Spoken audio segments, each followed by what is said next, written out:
Halo, selamat pagi. Kembali lagi di channel DCU. Kita akan melanjutkan perkuliahan sebelumnya yang ada di Azas Teknik Kimia tentang multiple balance, yang mana kemarin baru sampai di sini, yaitu di example 6.4 tentang analisis dari recovery dari gula yang melibatkan proses multiple. Yang selanjutnya, Anda bisa melakukan latihan pribadi di sini ya. Latihan pribadi di sini tentang problem di sini ada dua stage separasi ya di sini. Saya minta tolong ini dikerjakan ya oleh dua orang. Dua orangnya bisa dengan NPM angka 3 dengan angka 9. 3 sama 9 ada ya? 3 sama 9. Oh ya, ada ya. Dua orang di sana ya. Oke.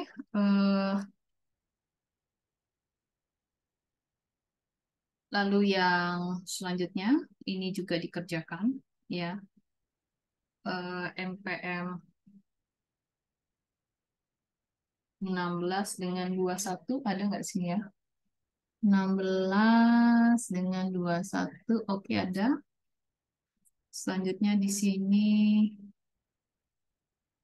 ini bisa dikerjakan nomor 3 ya. Nomor 3 ini 51 sama 40. 40 ada orangnya, oke ada.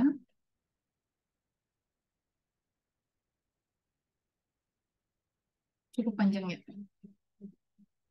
Oh, berarti nomor 3 ini akan kita tambah sekitar jadi berapa ya? Ini 3 orang deh ya. Ditambahin dengan nomor 28. Jadi 51, 40, dan 28. Itu bisa dilakukan.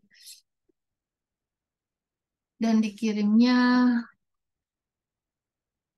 di hari biasa ngumpulin tugas ya, tugas resume. Oke, kita selanjutnya adalah recycle system di sini ya. Di mana yang arti kata recycle ya adalah pengembalian. Ya, di sini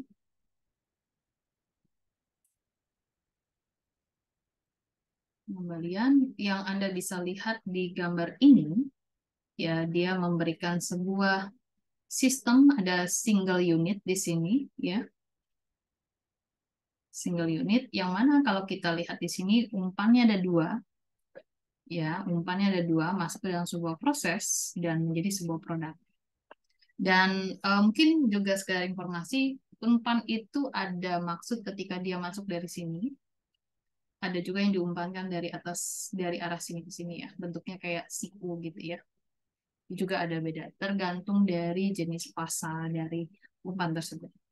Oke, kita balik lagi ke sini. Umpan dimasukkan sehingga diproses menjadi sebuah, sorry, bukan menjadi produk ya, menjadi produk-produk, sejumlah produk di sini.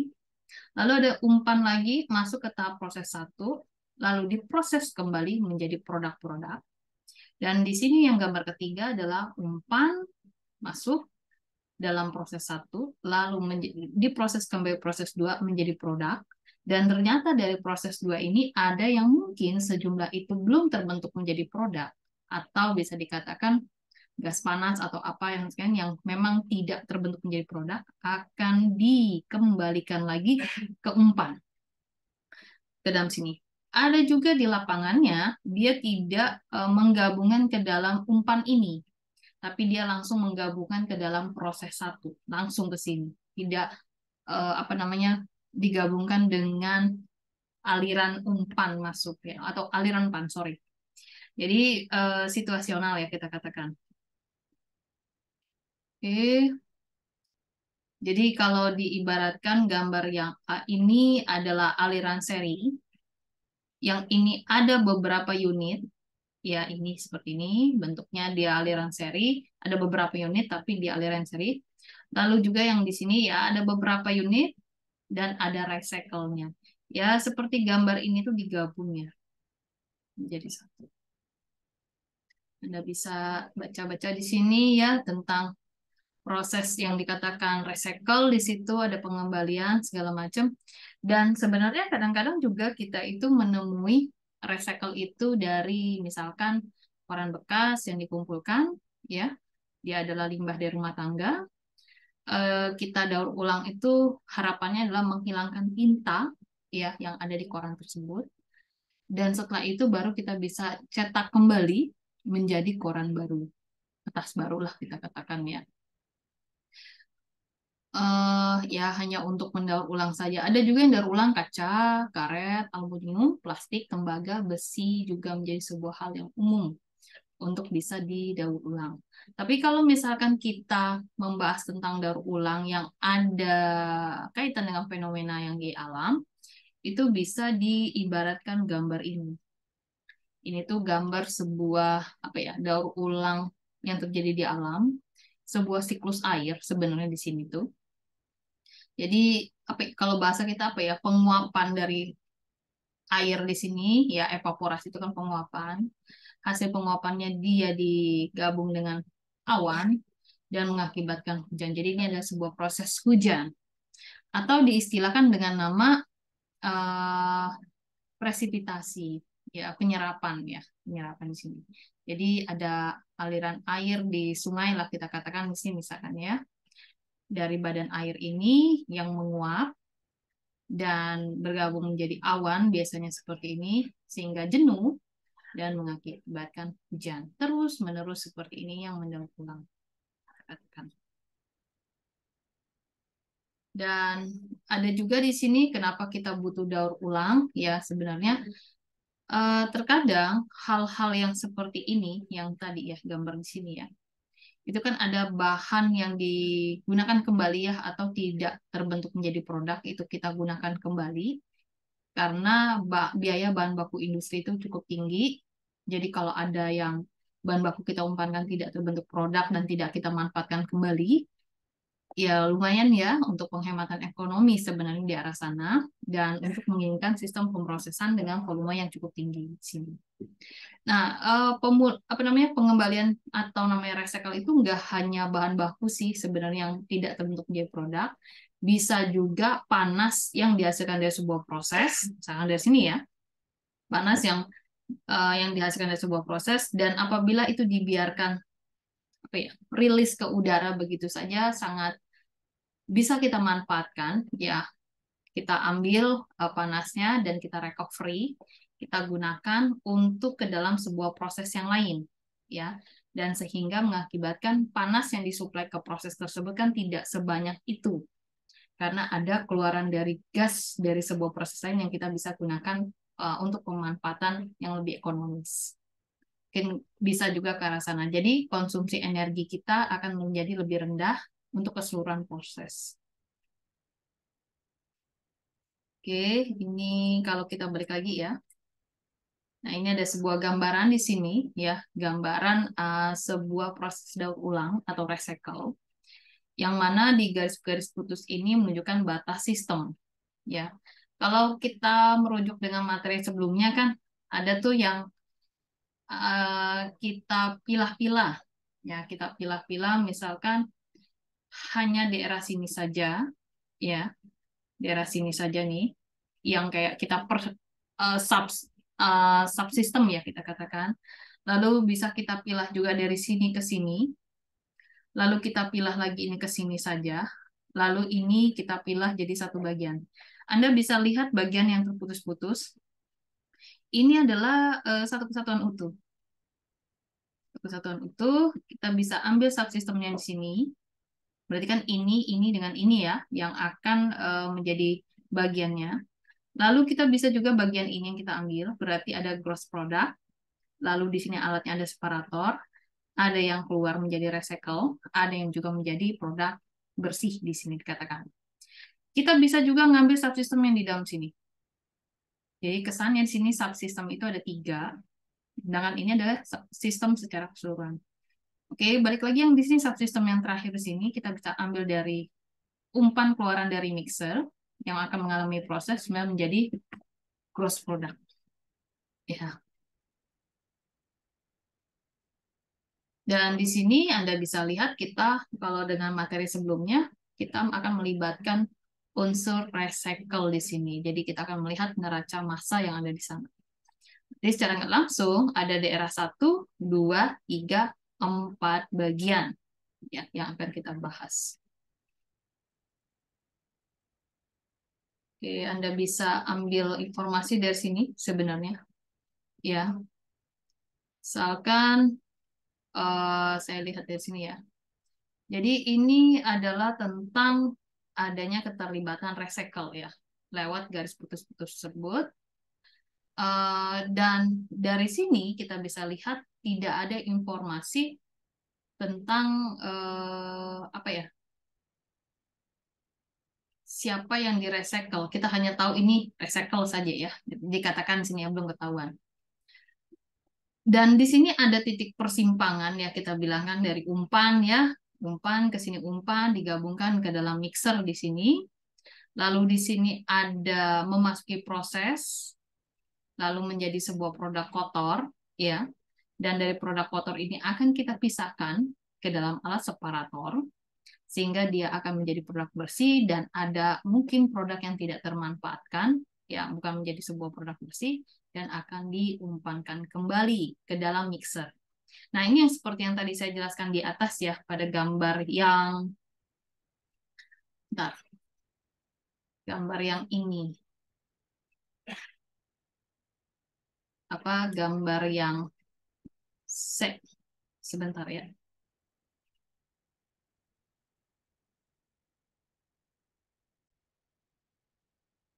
Gambar yang ini loh. Bentar ya, ini saya kecilkan dulu gambarnya. Yang gambar saya katakan tadi loh. Kalau yang ini kan ada tadi yang umpannya, recycle-nya diumpankan kembali ke aliran di aliran feed di sini, ya. Dan yang ini diumpankan ke dalam, dialirkan kembali ke dalam mixer. Nah, kalau dilihat dari sini kan agak berbeda ya. Ini terlihat tidak seperti ada mixer, kayak langsung gabung aja mungkin pola alirannya. Sebenarnya perjalanan seperti ini kan blok diagram ya. Ketika kita ubah ke dalam sebuah flowchart yang teknik kimia, sebaiknya kita menambahkan sebuah alat di sini adalah mixer. Mengapa? Ketika ada umpan digabungkan dengan umpan yang lain, selama proses berlangsung di sini, maka itu ada penggabungan. Bukan berarti ini masuk langsung jadi gabung langsung bisa apa ya bareng gitu, tidak ada pencampuran. Oke, lanjut di sini ya. Ini ada penjelasannya, Anda bisa lihat di sini. Aduh. Oke, kita bawa ya ada di sini proses recycle tanpa adanya reaksi. Jadi mungkin harus dipahami bersama juga ya. Nanti kalau misalnya di tugas akhir itu di bab 4 neraca massa. Neraca massa itu bisa terbagi menjadi hal yang gak ada reaksi, ada sistem yang multiple seperti itu. Oke, kita lihat di sini ya di sini ada sebuah proses daur ulang tanpa reaksi ya berarti tidak melibatkan apa namanya reaksi kimia. Kalau Anda kemarin mempelajari materi dari praktisi dan dosen-dosen dan dengan dosen sebelumnya, Anda bisa menemukan tanpa ada reaksi. Contohnya di situ adalah kayak proses distilasi, ya, kristalisasi, pemanasan, pendinginan, ya. Bisa juga proses mendilusi aliran proses pada proses pengeringan kayu misalkan segala macam, ya itu juga dikatakan proses yang tidak melibatkan reaksi atau daur ulang dikatakan sebelah sini. Anda lihat dari sini, ini lumber ya, proses pengeringan kayu ya kita katakan. Jadi ada kayu yang basah dan di sini ada level dari kelembapan, udara pada posisi yang kita butuhkan, lalu dimasukkan ke dalam pengering. Beberapa di lapangan ya mungkin kapan nanti Anda pergi ke tukang kayu yang kayak panglong kayu itu mereka memang menggunakan oven untuk mengeringkan apa ya kalau kita bilang kayak bagian pintu lah kita anggap gitu ya bagian pintu itu di oven untuk karena ada air yang terjerembat di dalam bagian kayu tersebut. Setelah dikeringkan di sini menjadi kayu yang dingin kayu yang kering ya kita bilang ini ada uap air ya kita katakan. Dan ada juga mungkin dikatakan dari sini adalah uap air yang panas ya, mungkin ini ya. Dia akan menjadi apa namanya, udara kering ya, udara kering yang bisa kita manfaatkan untuk menjadi suplai panas ke dalam dryer tersebut ya, untuk membantu. Jadi di sini ada konsumsi energi yang lebih rendah karena ada pemanfaatan energi keluar dari sebuah proses ya. Oke, di sini ada juga ya contoh lain ya, di sini ada juga contoh lain di gambar 6.8. Ini adalah sebuah produk, gambar sebuah produk kolom distilasi. Ya, kolom distilasi yang bagian keluarannya dia ada akumulator.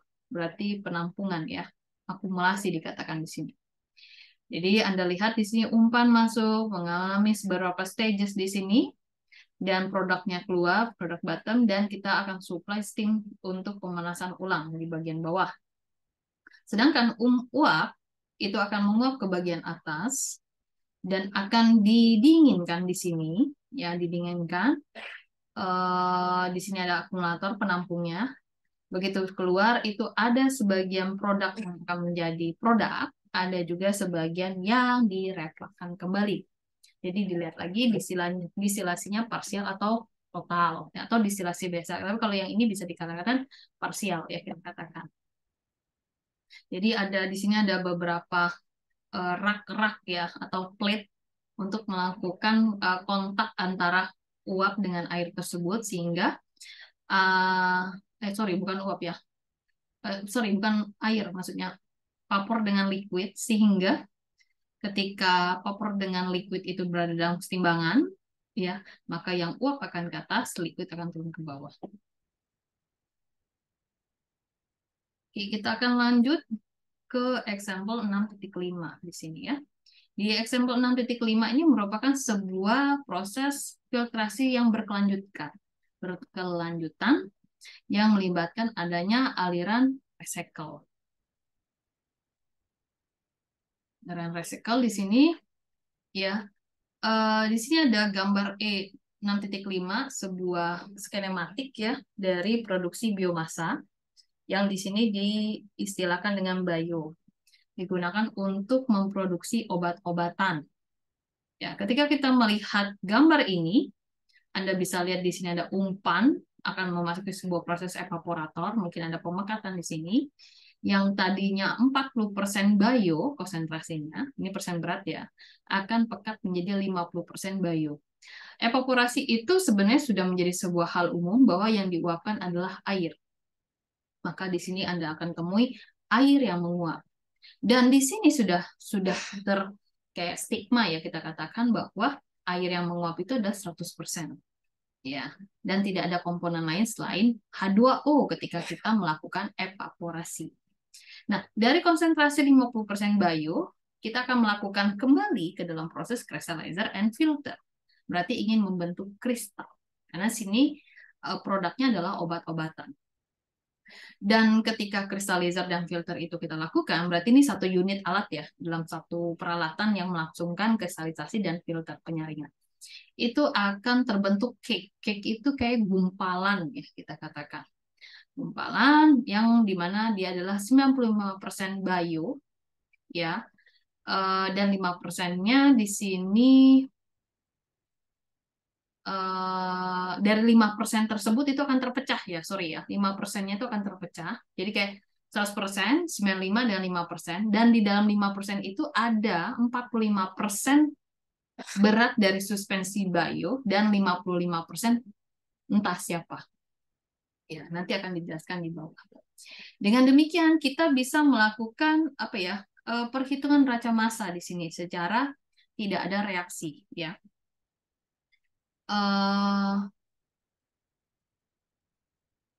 Oke, di bawahnya ada jawaban ya. Mungkin saya akan minta tolong gambar. Bentar ya, gambarnya saya pindahkan dulu.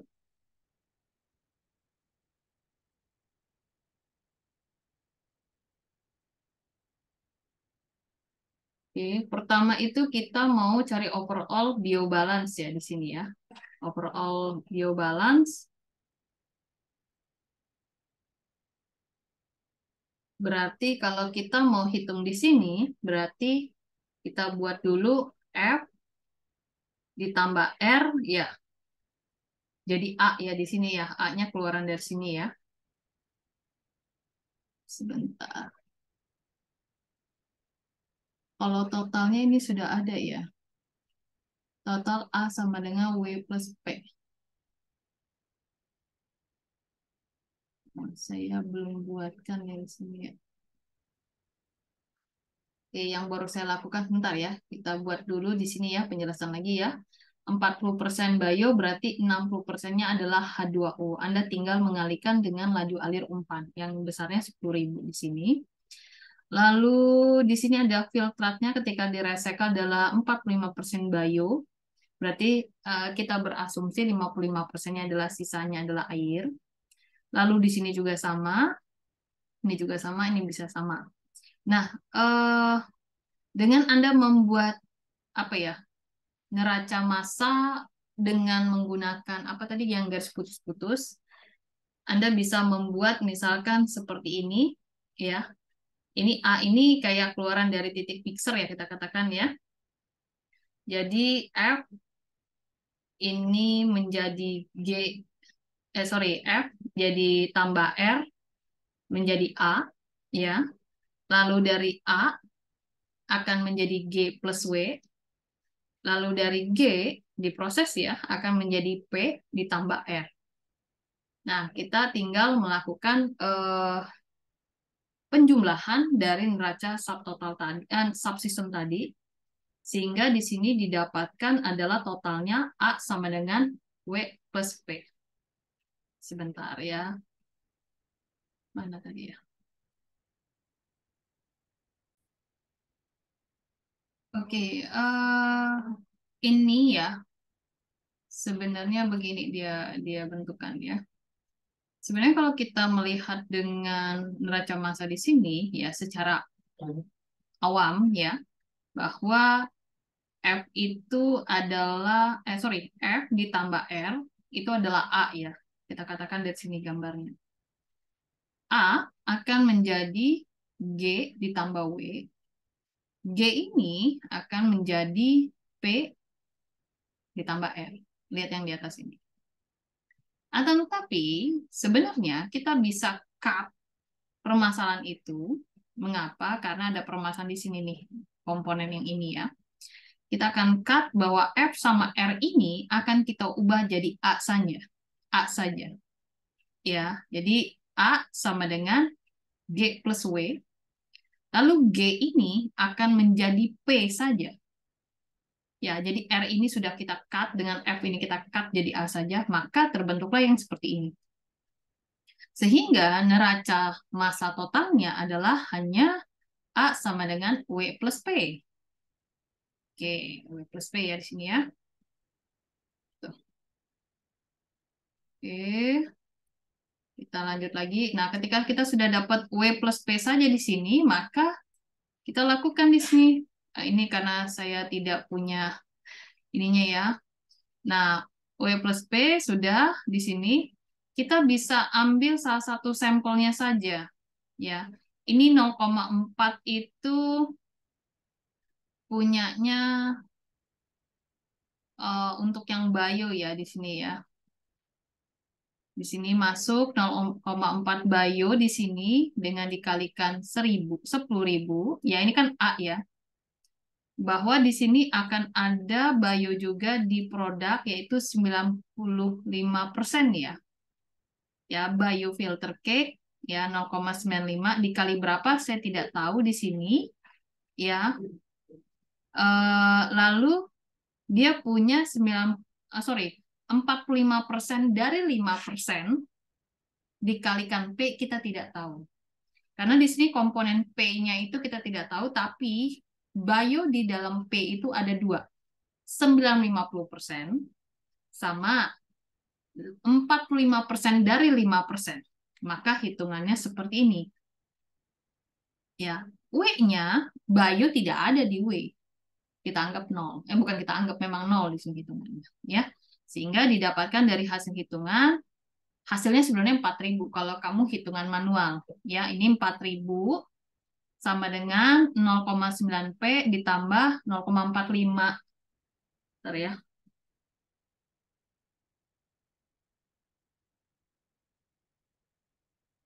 Berarti di sini 0,45 dikali 0,05 ya. 0,025 kita tambahkan saja 0,95. 0,9725. Maka yang ini tinggal kita buat 4.000 ya. Dibagi 0,9725. Dapatnya 411, 110, dan kawan-kawan. Itu nilai untuk dari si P tersebut.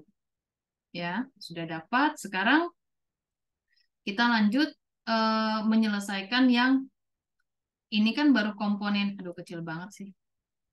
Ya,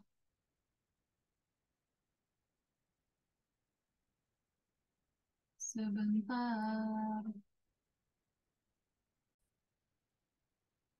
Selanjutnya kita akan cek yang tadi kan bio ya, sekarang yang H2O. H2O di sini kan tadi 60% ya dari sini ya, dari A ini ya. 60% 10.000.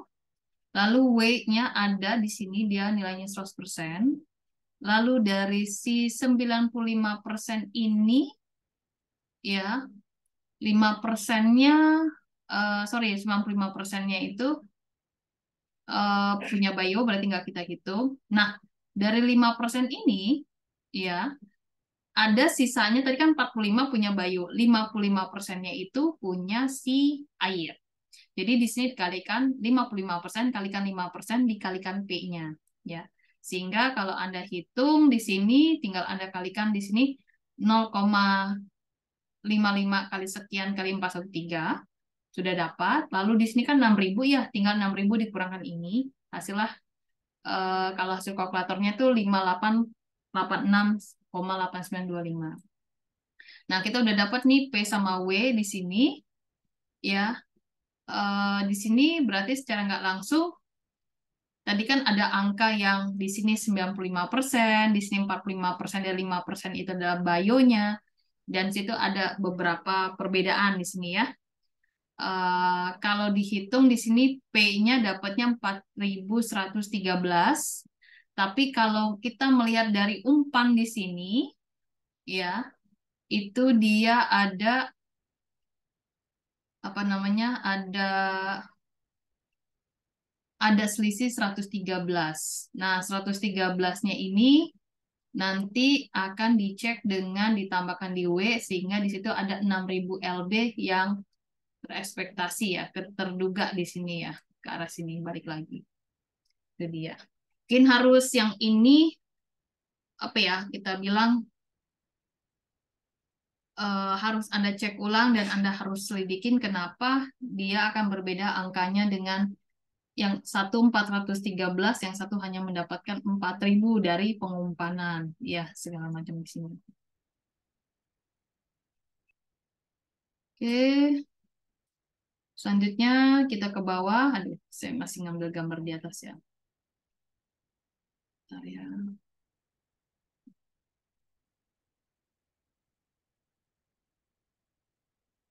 Oke, selanjutnya kita akan ambil biobalance ya pada filter.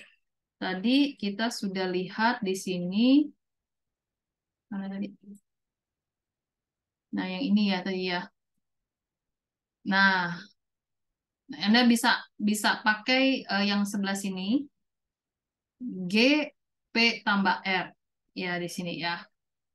Nah, di sini biobalance-nya adalah 0,5 G di sini ya. Lalu di sini bionya adalah 95%. Sorry, mana ini? Ya, 4.000 dikalikan nih ya, 0,95 kalikan ini dapatnya 4.000. Lalu kamu lihat di recycle-nya adalah 0, ada 45% kalikan R. Sehingga didapatkan di sini R-nya adalah 870. Jadi di sini Anda bisa pakai persamaan untuk neraca massa setiap sistemnya. Anda bisa pakai yang model pertama yang ini dulu, di mana posisi recycle sama F itu akan langsung digantikan oleh A, atau Anda parsialkan kembali F sama R ini ke dalam persamaan di sini. Kalau yang ini, apa namanya tadi? Eh, R sama F-nya digantikan oleh si mixer, yaitu si A itu tersebut. Nah, ketika melihat seperti ini, dia cek kembali, ternyata hasilnya oke. Ya, mungkin ini juga yang saya lihat di mana kemarin yang dijelaskan oleh praktisi kita, bagaimana kita melakukan recycle dan mengecek kembali apakah ini balance atau tidak, segala macam. Oke, kita cek ke bawah. Di sini masih ada dia pengecekan dengan G sama dengan P plus R. Ya, Anda bisa pakai di sini. Anda cek kembali, yang satu adalah bio, yang satunya adalah H2O. Sini untuk mengecek apakah angkanya betul atau tidak. Sehingga ketika dicek, kita eliminasi dan substitusi, didapatkanlah itu R-nya 38,870 lb per 1 hour ya jamnya di situ. Oke, itu aja dulu. Nanti kita lanjut lagi ke recycle dengan pelibatan reaksi. Terima kasih, sampai jumpa lagi di tayangan selanjutnya di DCU. Terima kasih.